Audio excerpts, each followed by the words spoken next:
Campos es coordinador del Observatorio de Derecho Social de la CTA. Luis, buen día, ¿cómo le va?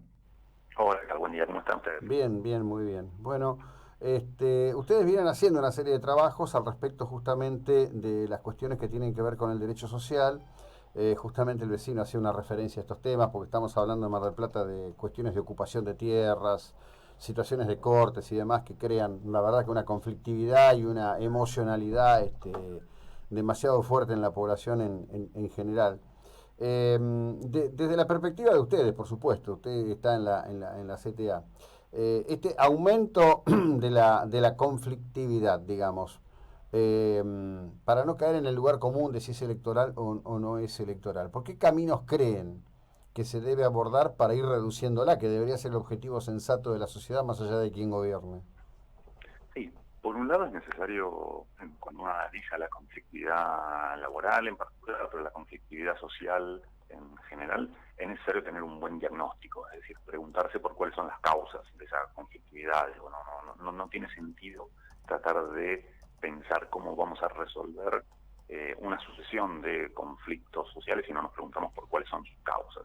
En ese sentido, a nivel nacional, me parece que en los últimos años el deterioro de muchas variables sociales y particularmente el deterioro de las variables vinculadas al mercado de trabajo, el incremento de la desocupación, el incremento de los niveles de precarización laboral, están claramente en el centro de cualquier surgimiento, cualquier incremento de la conflictividad laboral. En el caso de Mar del Plata puntualmente, históricamente fue uno de los centros urbanos a los cuales más le pegaba, a los cuales más sufría situaciones de crisis económica y que esto rápidamente impactó en los niveles de ocupación. Mar del Plata tiene, dentro de los centros urbanos que releva el INDEC, es de los que tiene los mayores niveles de desocupación y de precarización laboral. Y en materia de conflictividad laboral, yo sacaría, digo, lo correría el eje de la cuestión electoral porque definitivamente no está vinculada a una dinámica de los procesos electorales. De hecho, para volver a Mar del Plata, hay una organización, Sismos, que desde la Universidad Nacional de Mar del Plata releva desde hace ya varios años la conflictividad laboral en la zona, y lo que va mostrando es que tiene una dinámica propia y que está muy vinculada también a esta situación de crisis económica y de cómo impacta tanto nacionalmente como uno podría pensarlo sectorialmente o geográficamente. Me parece que hay que pensar las causas y en este momento puntual vincularlo a qué está pasando con el mercado de trabajo, qué Ujú. posibilidades tienen los trabajadores, las trabajadoras, las familias de satisfacer sus necesidades básicas a través de la inserción en el mercado laboral, me parece un punto central para pensar cualquier situación seria. Sí, bueno, ahora viene un punto de toque, un punto de cruce, indudablemente, donde está claro, usted pertenece a la CTA, está claro dónde están parados o dónde se van a parar. Pero que me parece a mí, yo lo vengo siguiendo, es una piedra de toque muy importante, que es el convenio que ha firmado Mercado Libre con carga y descarga, homologado por el Ministerio, impugnado por Moyano, y que me parece que va a ser como un auténtico tour de force en torno a cómo puede evolucionar este tema en el próximo periodo, ¿no? Sí, este convenio es un convenio bastante nuevo, es un convenio del mes de diciembre, que se aplica en realidad a una parte muy pequeña de los trabajadores de Mercado Libre, son los trabajadores del centro de almacenamiento y distribución que tiene la empresa en el mercado central de Buenos Aires. Pero, como bien decís, me parece que lo más importante de este convenio es que es una muestra del contenido que podría llegar a tener un proceso de reforma laboral si esto se extendiese al conjunto de los trabajadores. Este convenio incluye cláusulas de flexibilización laboral que desnaturalizan la jornada de trabajo de 8 horas, que establecen que el descanso semanal se puede otorgar en cualquier momento de la semana y que eso puede ser realizado de manera rotativa, es decir, el franco semanal me puede tocar una semana un lunes, otra semana un miércoles, otra semana un viernes. Mi jornada laboral, yo como trabajador, digo, prácticamente la voy a desconocer porque va a poder ser de 12 horas, de 4 horas, de 8 horas, puede ser por la noche, puede ser por la tarde. Digo, este tipo de cláusulas que todas van de la mano de una frase que es de acuerdo a las necesidades operativas de la empresa, lo cierto es que dificultan muchísimo la compatibilización entre la vida laboral y la vida extralaboral de los trabajadores, de las trabajadoras. Y esto es muy importante porque nosotros, como trabajadores, como trabajadoras, no vivimos exclusivamente para trabajar. Digo, la idea es tener una vida más allá del trabajo. Y si uno no sabe en qué horario va a tener que trabajar, en qué días de la semana va a tener que trabajar, en qué momento del año se va a poder tomar vacaciones. Este convenio, por ejemplo, permite fraccionar las vacaciones en periodos de 7 días en cualquier momento del año, con lo cual básicamente los trabajadores pasamos de ser un factor más de la producción, un insumo más de la producción, en este caso del mercado libre, pero podríamos pensarlo en términos generales, un insumo más de las empresas, que las empresas nos usan de acuerdo a cuáles sean sus necesidades. Si algunas semanas nos necesitan 12 horas por día, bueno, nos tendrán 12 horas por día, pero la semana siguiente nos compensan y nos hacen trabajar 4 horas por día, y todo esto sin pagar las horas extras que establece la legislación general, pero que este tipo de convenios, en particular este que firmó Mercado Libre con la Unión de Trabajadores de Carga y Descarga, establece expresamente que no se van a cobrar horas extras. Bueno, en realidad están tomando un modelo que es bastante fácil de asociar con el modelo de contratación laboral de Estados Unidos, pero que, por ejemplo, es el tipo de modelo laboral que hoy rige, por ejemplo, en Dinamarca, ¿no? Digo esto con un conocimiento directo, porque tengo una hija que está en este momento allá, hay una mirreada de pibes argentinos que están allá, y es como funciona. Y sin embargo, uno ve que habitualmente las fuerzas progresistas políticas de Argentina, o las que se autodenominan así, suelen poner a los países nórdicos como un ejemplo, ¿no?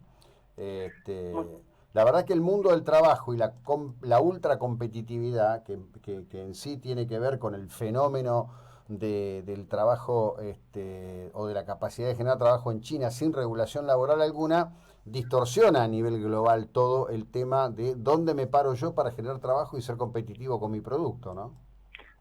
Definitivamente, cuando lo pensás en términos comparados, a ver, sin duda hay puntos de contacto con todos los procesos de flexibilización laboral que se vienen viviendo. Digo, esto no es un fenómeno de Argentina, es un fenómeno global que tiene que ver con un cambio en los sistemas de regulación de las relaciones laborales, pero al mismo tiempo, si uno lo piensa en términos comparados, vos traías el ejemplo de Dinamarca.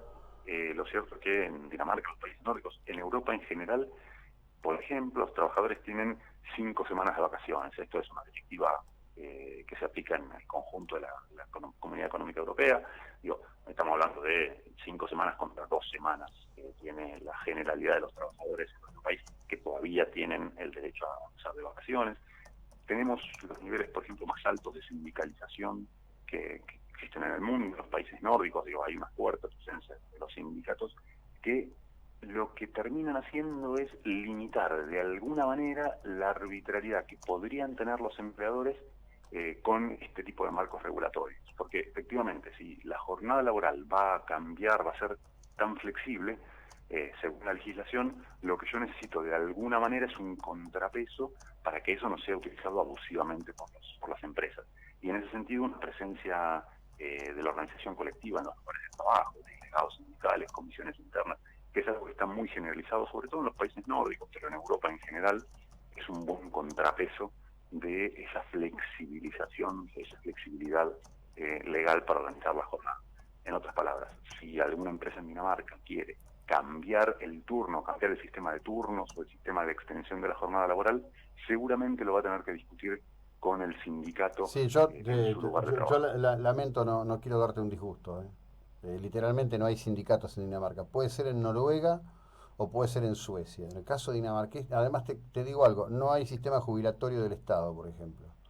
En Dinamarca lo que funciona es un sistema de flexiseguridad, es una palabrita que se usa mucho y que viene planteada desde el modelo, sobre todo dinamarqués, que lo que dice es, bueno, total flexibilidad, pero a cambio de esa total flexibilidad yo te garantizo una seguridad social de alto nivel. Es decir, si vos sos despedido y no tenés acceso a una indemnización, como podría ser en el caso de Estados Unidos, vas a tener un sistema público de protección para el caso de que estés desocupado. Ese podría ser la idea y contrato social en torno a esa flexi-seguridad. Bien. Sí te puedo asegurar que los salarios en Dinamarca son bastante bastante más No, importantes no, sí, son que lo que importantes. percibe un trabajador No, en no, un no, sí, sí, claramente son importantes. mercado Bueno, libre. tiene que ver con la estabilidad de la macro y otras cuestiones que nosotros tenemos como asignatura pendiente Bueno, en esta cultura pero bimonetaria. esa variable que traes es central, porque muchas veces se piensa que la regulación laboral es la que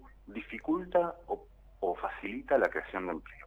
Y en realidad la creación de empleo o la destrucción de empleo está mucho más ligada a problemas que tienen que ver con la macroeconomía, con la estabilidad de la macroeconomía, con la posibilidad de prever escenarios económicos en el mediano y el largo plazo. Ningún empresario va a salir a contratar trabajadores si no sabe con alguna previsibilidad si va a vender o no lo que va a producir en el mediano y en el largo plazo. Nadie va a hundir, nadie va a fijar su capital si no sabe si dentro de un año, dentro de 2 años va a vender lo que produce. Y en ese sentido, ahí la macroeconomía y las Sí. variables como la tasa de inflación, la tasa de interés, Mm. el tipo de cambio, son muchísimo más importantes al momento de definir una inversión y el contratar trabajadores o despedirlos que una mayor flexibilidad o rigidez en las normas laborales. Bien, de alguna manera, y digo como para cerrar esta charla, ¿no? Ni vamos a cerrar el debate ni lo vamos a resolver.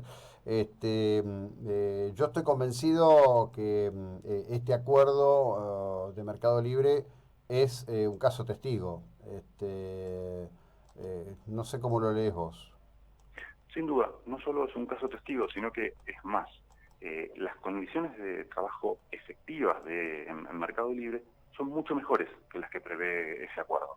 Lo que Ajá. pasa es que la empresa no quiso plasmar en la negociación colectiva esas mejores condiciones laborales que sí les reconoce a sus trabajadores. Y me parece que también eso tiene que ver con plantear este tipo de convenios como casos testigos, como un compendio de cláusulas de flexibilización laboral sin incluir aquellas mejoras que podrían haberse incluido en el convenio colectivo, como por ejemplo una extensión de la licencia por paternidad. Digo, los trabajadores en Mm, Mercado Libre tienen 15 días de licencia por paternidad. Esto se podría haber puesto en el convenio, no se puso, y me parece que tiene más que ver con esto que vos decís de plantearlo como un convenio testigo de cara a lo que puede llegar a ser una discusión más general sobre una reforma laboral en los claro. tiempos que vienen.